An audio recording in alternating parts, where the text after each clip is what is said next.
In the next few lessons, I'd like to introduce you to two new families of functions. They're called exponential functions and logarithmic functions. They're very closely related. In fact, they're basically opposites or inverses of one another.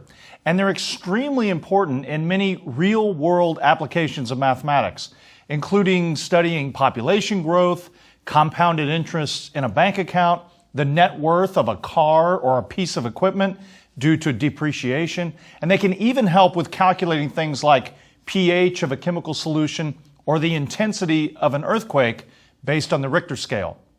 In this lesson, I'll focus attention on introducing you to exponential functions, and I'll share a similar introduction to logarithmic functions in the next lesson.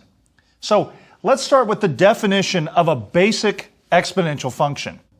An exponential function is a function of the form f of x equals a times b to the x, where x is a real number, a is a non-zero constant, and b is a positive real number which is not equal to 1. The value b, which is being raised to the x power, is sometimes called the base of the exponential function, and that's why many authors will use the letter b to denote this. And at times, we're going to refer to this value b as the growth factor of the exponential function if b is bigger than 1, and the decay factor of the exponential function if b is less than 1. Later on, as we get to some examples, I'll try to show you why we call one set of b's growth factors and another set decay factors, depending on whether they're bigger than 1 or less than 1. So, as a quick example of an exponential function, we could take f of x equal 2 to the x. That is an exponential function with base b equal to 2, and so we would call it a growth factor in this case. And we would also note that a here is equal to 1, so 1 times 2 to the x is just written as 2 to the x. Similarly, we could define g of x as an example to equal 3 times 1/4 to the x, and that would also be an exponential function. And in that case, the base would be 1/4, and the value of a would be 3. And since the base of 1/4 is less than 1, we would call that a decay factor here. Now, let me make a very important distinction, one that is often lost on some students. I want you to notice that these exponential functions are not polynomial functions. Let's go back to something like f of x equals 2 to the x.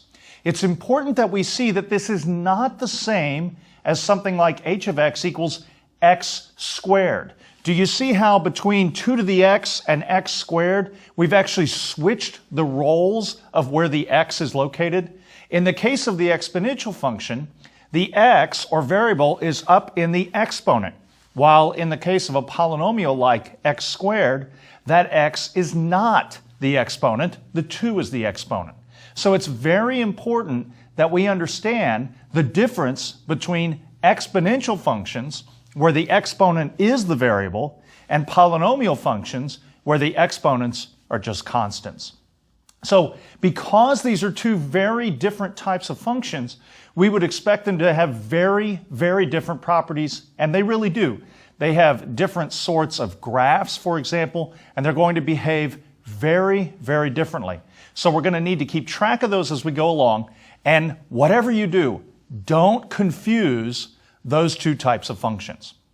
Now, let me make one other very quick comment, which is this. Notice that the value a, which is sitting out in front of the b, is not being raised to the x power. So it's very important that we realize that the only value that's being raised is the value of b. Now, the first thing we should ask, once we've defined any new kind of function, and you and I have defined a lot of different functions in this course, the first thing we should ask is, what does the domain look like? Well, in the case of an exponential function, it turns out that as long as you've got these values a, which is not equal to 0, and b, which is bigger than 0 and not equal to 1, the domain is just the set of all real numbers. In other words, we're allowed to plug in any real number that we want into an exponential function. So in that sense, exponential functions and polynomial functions have something in common. They both have a domain, which is the whole set of real numbers. There's nothing that we can't plug in to an exponential function. Okay, but here's a really interesting difference between polynomial functions and exponential functions. Exponential functions actually have a horizontal asymptote. We know that polynomial functions don't have asymptotes. So in that sense, these two types of functions are very, very different. And I'll try to show you some graphs of these exponential functions later on, and you'll see these horizontal asymptotes that come into play. Now, with these comments taken care of, let's move to some examples of some exponential functions and even try to look at their graphs, for example, just to see what their behavior is like. So let's take probably the most straightforward example we could and sketch the graph of f of x equals 2 to the x. And the way I want us to do this is the way I've been suggesting we do a lot of graphing, which is computing several points that this graph would go through and then connecting the dots. So here's what we're going to do. I'm going to suggest we plug in x equals -5, -4, -3, -2, -1, and 0, 1, 2, 3, 4, and 5, just to see what's happening. So it sounds like we're going to do a lot of work. Really deep down, it's not a ton of work, but we need to keep this list of values of f of x so that we can plot all these points in just a moment. And if you don't have any graph paper with you, I would grab it now because it'll help us tremendously as we go to draw this graph. Now, let's start in the middle of the list of x values that I just mentioned that I want to plug in. Let's start with x equals 0. When you plug 0 into this function, you're looking at f of 0, which equals 2 to the 0. Notice again, the variable is up in the exponent, so I'm plugging that 0 into the exponent, and I have 2 to the 0, which is 1. Okay, so I now know one of the points that this graph goes through. It goes through 0, 1. And if you were to plot that on a piece of graph paper right now, after you've drawn your x and y axes, you would notice that this is the y-intercept of this graph.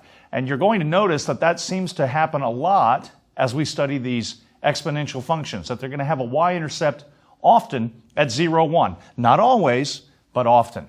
Now let's keep moving. Why don't you try calculating a few of these points, plug in, let's say, x equals 1, 2, 3, 4, and 5, and see what you get. All right, here's what I got as I plugged in those values into this function f of x. f of 1 is 2 to the 1, so it equals 2. f of 2 is 2 to the 2, or 2 to the second power, and that's 4. f of 3 is going to be 2 to the third power, or 2 cubed, so it's equal to 8. f of 4 is 2 to the 4, which is 16, and f of 5 equals 2 to the 5, which is 32. Now, if these are a bit of a problem for you, you might want to practice these sort of exponential calculations. It's extremely helpful to be able to do these in your head and to do them quickly. It makes doing these problems so much easier. Now, let's interpret this information. Given the outputs that we just got when we plugged in 0, 1, 2, 3, 4, and 5, we now know 6 points that are on this graph. 0, 1, we already talked about that one. Also 1, 2, 2, 4, 3, 8, 4, 16, and 5, 32. So if you wanted, you could pause for a moment, go back to your graph paper now, and plot those points, and you could start to see the general shape of at least one part of the graph of f of x. Now, what happens if we plug in some values of x which are negative? You and I just plugged in 0 up through 5, which are on sort of the right-hand side of the xy plane. Now I'd like to plug in a few values of x which are negative, like -1 up to -5. Let's remember one of the laws of exponents that we've seen in the past, which is going to be very, very helpful to us here. Remember that if you take a number like a and raise it to the negative b, it's the same as taking 1 over a to the positive b. So the point of that is, when you have a negative exponent, you can basically flip what you're doing and then take 1 over the same value to the positive exponent. So what does that mean when we're trying to do these calculations that we're doing here? Well, for example, f of negative 1 is equal to 2 to the negative 1, which is the same as 1 over 2 to the positive 1, which is equal to just 1 over 2. So I now know another point that's on this graph. It's at negative 1 comma 1/2. And now I'm going to suggest that you try finding the same types of values, but now plug in x equals negative 2, negative 3, negative 4, and negative 5. Okay, when you try plugging in, let's say, negative 2, you're getting the same as 2 to the negative 2 power, 2 to the negative second power, and that's the same as 1 over 2 to the positive 2, so you're looking at 1 over 4. So f of negative 2 is 1/4, and similarly, f of negative 3 is going to be 2 to the negative 3, which is 1 over 2 to the positive 3, which is 1 over 8.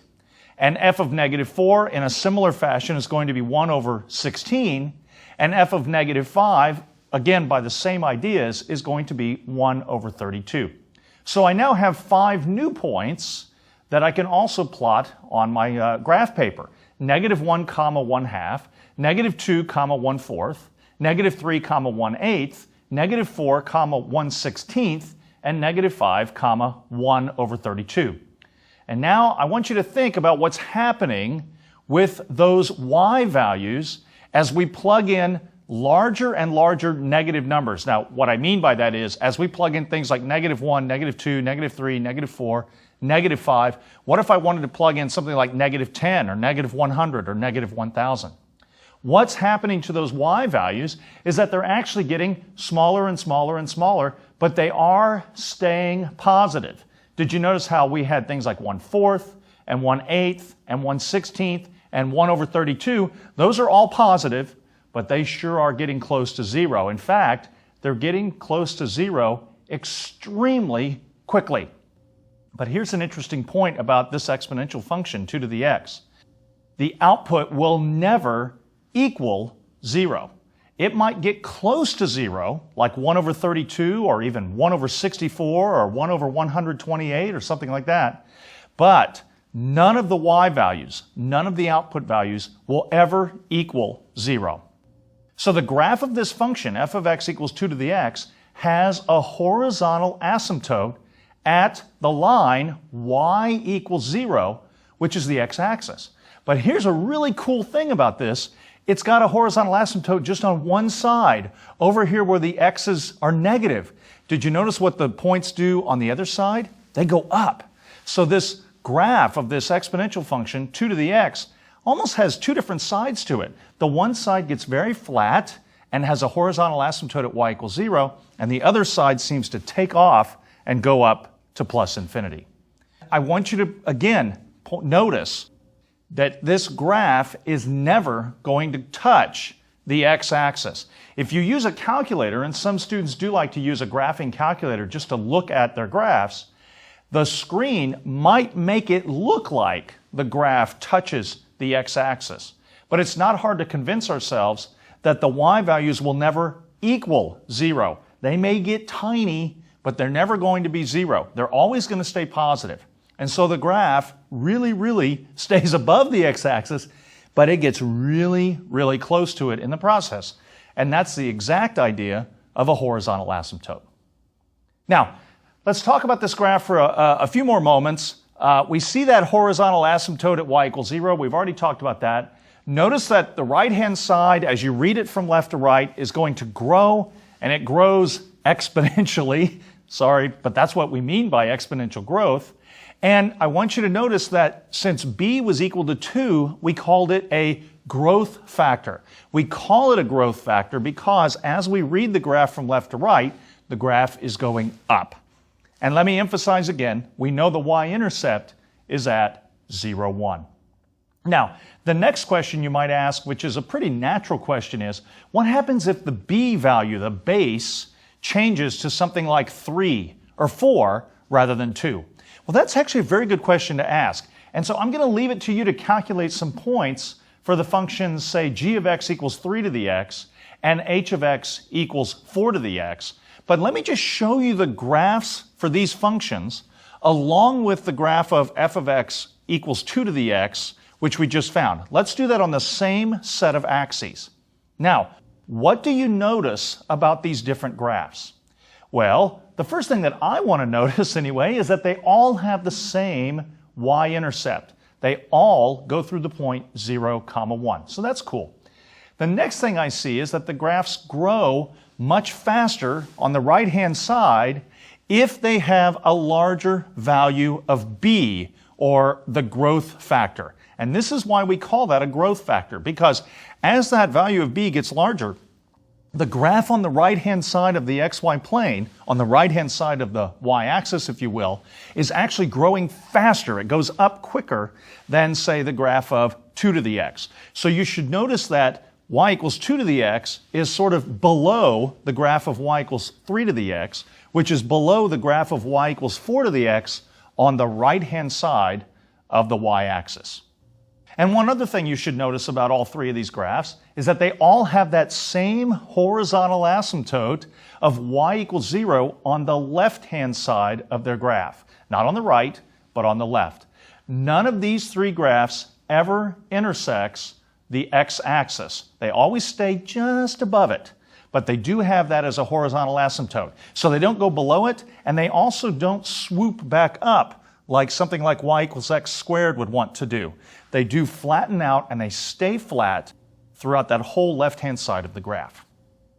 Now, with that said, let's detour very quickly just to make sure we know how to shift these kinds of graphs just a bit, just the way we've been shifting other types of graphs during this course. So why don't you try doing this problem?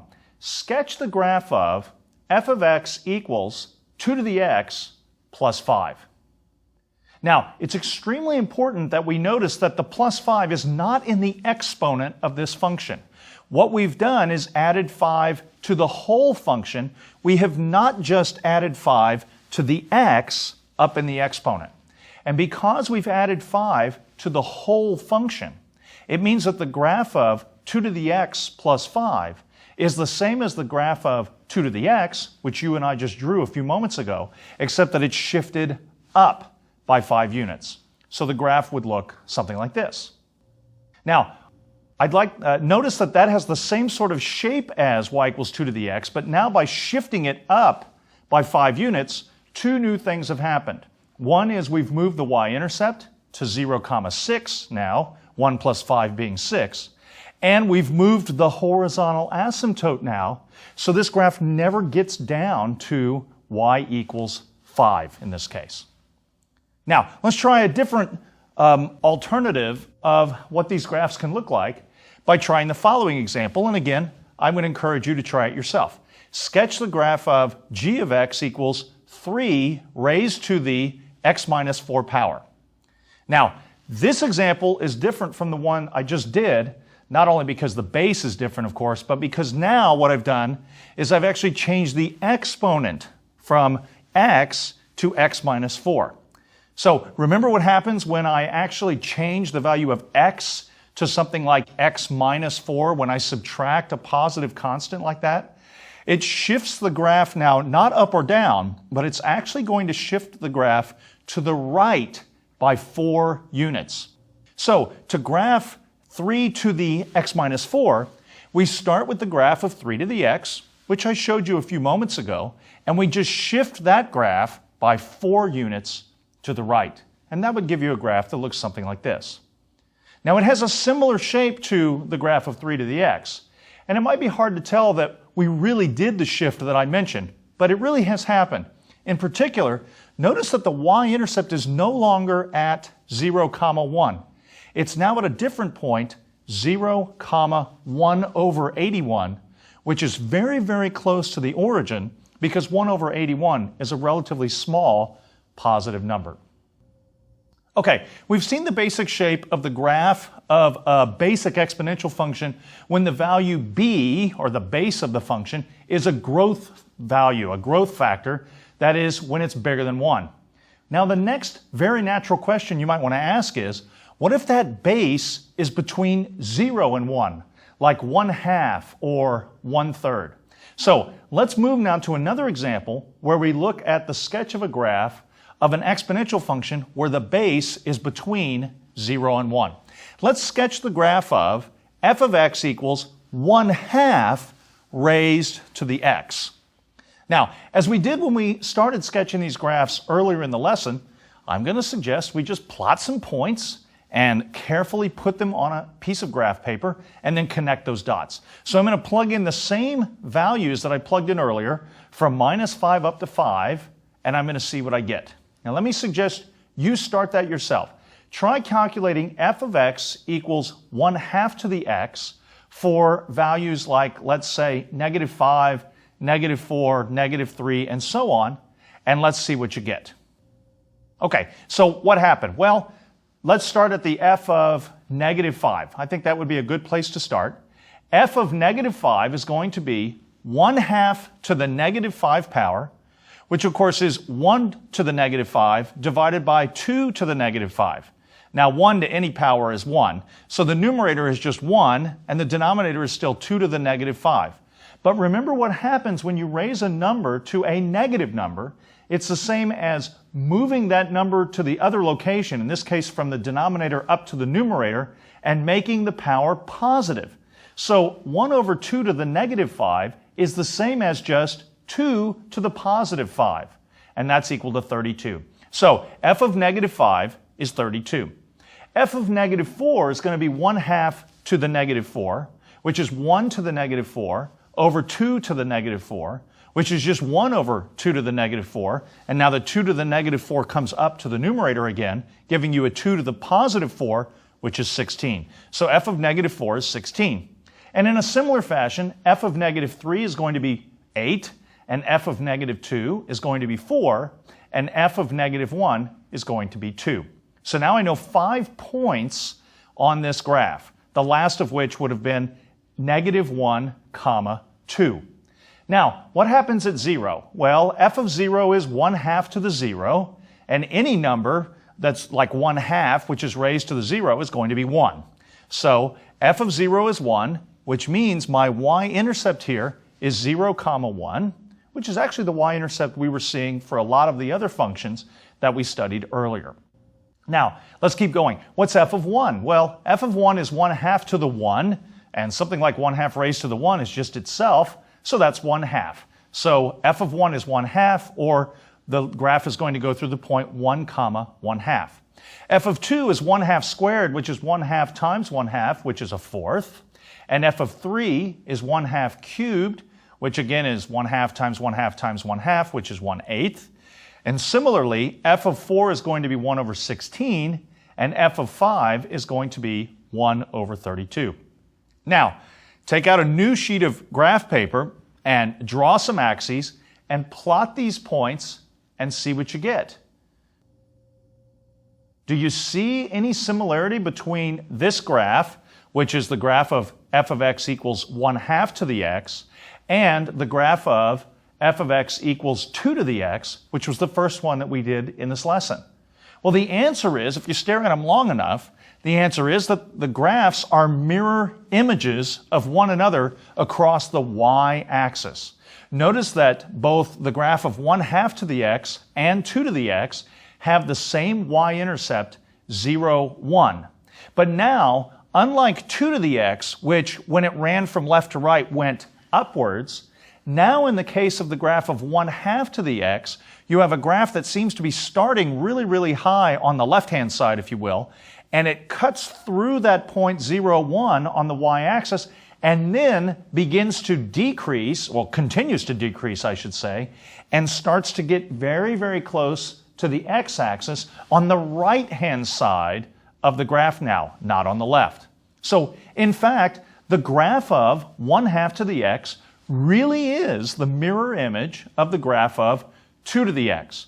And to be honest, there's a really understandable reason for this. The key to understanding this mirror image property is that 1/2 to the x can be rewritten with the laws of exponents as 2 raised to the negative x. And so, to get the graph of 1/2 to the x, you could start with the graph of 2 to the x and replace x by negative x, because 1/2 to the x is the same as 2 to the negative x. And anytime you take one function and replace the x's by negative x. This is a trick you and I really haven't done in this course. But anytime you take a function and replace x by negative x, the graph will flip, and it will flip across the y-axis. And because of that, that's exactly why you and I are seeing that mirrored effect between the graph of 2 to the x and the graph of 1/2 to the x. Now, as before, the next question I'd really like us to ask is, so what about the graph of 1/3 to the x or 1/4 to the x? Well, you can see those very quickly all on the same set of axes, and you can tell pretty quickly what happens in relationship as you're looking at those graphs. So for example, the functions which have a smaller base, like b equals 1/4, which is the smallest of the bases I've shown you here, are going to dive towards the x-axis much more rapidly, and they stay below the graphs of the other functions for all the positive values of x. Note that none of these three graphs ever touch the x-axis, and we've talked about that before. And notice that y equals 0 then serves as a horizontal asymptote for all three of these graphs. So they all have similarities to one another, just like the other example we did with 2 to the x, 3 to the x, and 4 to the x. But now the horizontal asymptote is on the right-hand side of the graph rather than on the left. You can also see why these values of b, which are between 0 and 1, are called decay factors rather than growth factors. As you look at the graph of these functions from left to right, you see that they're going down or decaying in the process. And these kinds of graphs help us model things like the depreciation of a car after it's been driven for a number of years, as well as the temperature of a hot cup of coffee after it's been left in a room to sit at room temperature, which we assume to be constant all day. So we could play similar games with shifting these graphs around, just like I did a few moments ago with 2 to the x or 3 to the x, but I'm going to skip doing that here. Instead, let's look at a different kind of problem that involves exponential functions now, pretty quickly. I want us to find an exponential function, y equals a times b to the x, for a graph that includes the 2 points 3, 24 and 2, 12. Now, you might not know how to get started, but believe it or not, this is really just solving two equations with two unknowns. Let me explain how. If the graph passes through 3, 24, it means that when x is 3, y equals 24. So you can go back to y equals a times b to the x, replace the x by 3 and the y by 24, and you'll have this equation. 24 equals a times b to the third power. Next, if the graph passes through 2, 12, it means that when x is 2, y is 12. So you can plug that information into the equation as well and get 12 equals a times b squared. Now I can solve 12 equals a times b squared for the value a just by dividing both sides by b squared, and I'll have a equals 12 over b squared. By the way, I know b is never 0, and so I know I'm not dividing by 0 when I do that, so that's great. And now I can take a equals 12 over b squared and substitute 12 over b squared for a in the first equation that I had. So I had 24 equals a times b cubed, and now if I replace a by 12 over b squared, I'll have 24 equals 12 over b squared times b cubed. And just using a few of the laws of exponents and so on, that means the right-hand side is actually just equal to 12 times b. So 24 equals 12b, which means b is 2. So my base is equal to 2. And now if I just go back to one of the earlier equations and replace the b by 2, I can find a. So go back to the first equation we started with, 24 equals a times b cubed. If b is 2, I have 24 equals a times 2 cubed, or 24 equals 8a, which means a is 3. So the function I had in mind is the function y equals 3 times 2 to the x. That function is the exponential function of the form a times b to the x, which will go through the 2 points that we started with. Well, we've started today talking about exponential functions, and I've looked at some basics, especially related to their graphs and so on.